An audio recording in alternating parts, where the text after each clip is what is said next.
حضرت ابو ہریرہ رضی اللہ تعالیٰ عنہ روایت کرتے ہیں کہ رسول اللہ صلی اللہ علیہ وسلم نے ارشاد فرمایا، جو شخص اللہ تعالیٰ کے وعدوں پر یقین کرتے ہوئے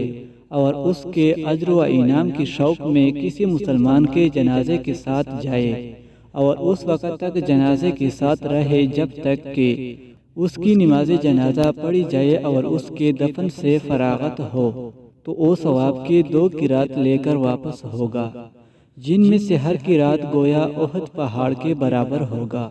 اور جو شخص صرف نماز جنازہ پڑھ کر واپس آ جائے،